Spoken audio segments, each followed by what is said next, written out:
ये एक सच्ची घटना है। शादी के बाद पति ने कहा, तू मेरे लायक नहीं, तेरे रंग से नफरत है मुझे। और उसी दिन एक औरत ने अपनी कमजोरी को ताकत बना लिया। कहानी उस काली की जिसने खुद को एक ब्रांड बना दिया। देखिए कैसे एक ताना एक आंदोलन बन गया जब पति ने काली कहकर घर से निकाल दिया। आरती एक छोटे से गांव में रहने वाली सीधी सादी लड़की थी। उसका रंग सांवला था पर दिल से वह बहुत साफ थी। पढ़ाई में होशियार, स्वभाव से मधुर और घर परिवार के कामों में निपुण। लेकिन समाज ने उसके रंग को उसकी पहचान बना दिया था। लोग उसे प्यार से नहीं बल्कि ताने मारकर काली कहकर बुलाते थे। कौन शादी करेगा इससे, इतनी काली है जैसे कोयला। ऐसी बातें बचपन से सुनती आ रही थी पर आरती ने कभी हार नहीं मानी। उसने खुद से वादा किया था कि एक दिन वह अपने आप को साबित करके दिखाएगी।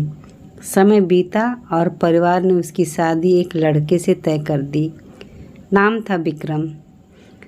देखने में अच्छा पढ़ा लिखा, अच्छा कमाने वाला। आरती को लगा अब जीवन उसका बदल जाएगा, अब उसे अपनापन और प्यार मिलेगा। शादी के कुछ शुरुआती दिन ठीक ठाक बीते, लेकिन जल्दी ही विक्रम ने रंगत को लेकर अपनी सोच दिखानी शुरू कर दी। तुम्हारा रंग तो बिल्कुल मेरी पसंद के खिलाफ है। मुझे तुम्हारे साथ बाहर जाने में शर्म आती है। लोग हंसते हैं मुझ पर कि कैसी बीवी चुनी है। मैं तो चाहता था गोरी चिट्टी बीवी, पर मजबूरी में तुमसे शादी करनी पड़ी। आरती रोज़ यह सब कुछ सुनती रहती, सहती रहती, लेकिन कुछ कहती नहीं। वह सोचती थी शायद वक्त के साथ सब ठीक हो जाएगा, लेकिन वक्त के साथ हालात और भी बदतर हो गए। एक दिन किसी छोटी सी बात पर विक्रम ने उसे सबके सामने अपमानित कर दिया और बोला, मुझे तेरे जैसे रंग से घिन आती है। तू इस घर के लायक नहीं है, निकल जा मेरे घर से।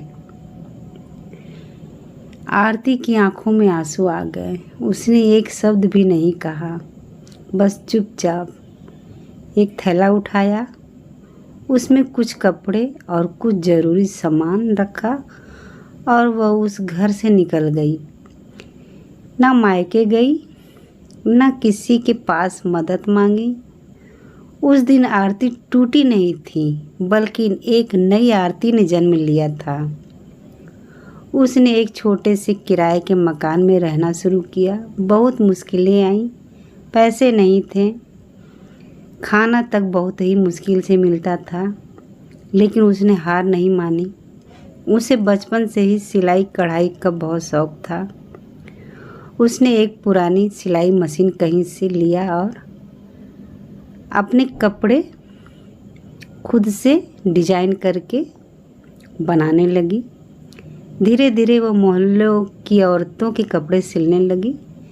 फिर उसने अपने डिजाइन की तस्वीर लेकर एक जानकार की मदद से उसे मोबाइल पर दिखाना शुरू किया। उसके डिजाइन लोगों को पसंद आने लगे।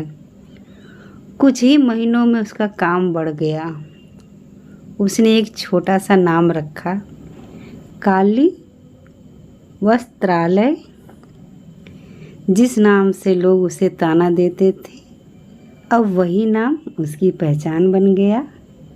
अब काली अपमान नहीं, सम्मान बन गया था। आरती ने धीरे धीरे दूसरी लड़कियों को भी काम पर लगाना शुरू किया, उन्हें सिखाना शुरू किया। वह हर काम उस लड़कियों को सिखाती जिसे रंग के कारण नीचा दिखाया गया हो। एक दिन एक बड़े बाजार के वस्त्र मेले में आरती की दुकान लगी थी। वहाँ उसका पूर्व पति विक्रम अपनी पत्नी के लिए कपड़े लेने आया। जब उसने आरती को देखा तो पहचान ही नहीं पाया। सज धज कर आत्मविश्वास से भरी आरती अब एक सफल महिला थी। जब विक्रम ने देखा काली वस्त्रालय और फिर आरती को पहचान कर बोला, आरती ये तुम हो? तो आरती मुस्कुराई और बोली, हाँ वही काली जिसे तुमने घर से निकाल दिया था। आज उसी के बनाए वस्त्र पहनकर लोग खुद को सुंदर महसूस करते हैं, सुंदर दिखते हैं। यह एक सच्ची घटना है। आज आरती कई शहरों में अपनी बुटीक चलाती हैं, जहां वह महिलाओं को आत्मनिर्भर बनाना सिखाती हैं। उन्होंने यह साबित किया है कि एक औरत को सिर्फ उसके रंग से नहीं, उसके कर्म से, साहस से और आत्मविश्वास से पहचाना जाता है। इस कहानी से यह सीख मिलती है कि यदि आप पर विश्वास नहीं किया गया हो तो दुखी मत होइए, खुद पर विश्वास कीजिए, क्योंकि जब आप अपने आप को पहचान लेते हैं तो दुनिया आपको पहचानने पर मजबूर हो जाती है। आज आरती उस हर लड़की के लिए उम्मीद की मिसाल है जिन्हें कभी उनके रंग, रूप या हालात के लिए नीचा दिखाया गया था, क्योंकि पहचान रंग से नहीं, आत्मबल से बनती है, अपने कर्म से बनता है। इसीलिए मेहनत कीजिए और खुद पर भरोसा रखिए, क्योंकि समय बदलते देर नहीं लगती है। अगर वीडियो अच्छी लगी हो तो लाइक, सब्सक्राइब, शेयर ज़रूर कीजिएगा।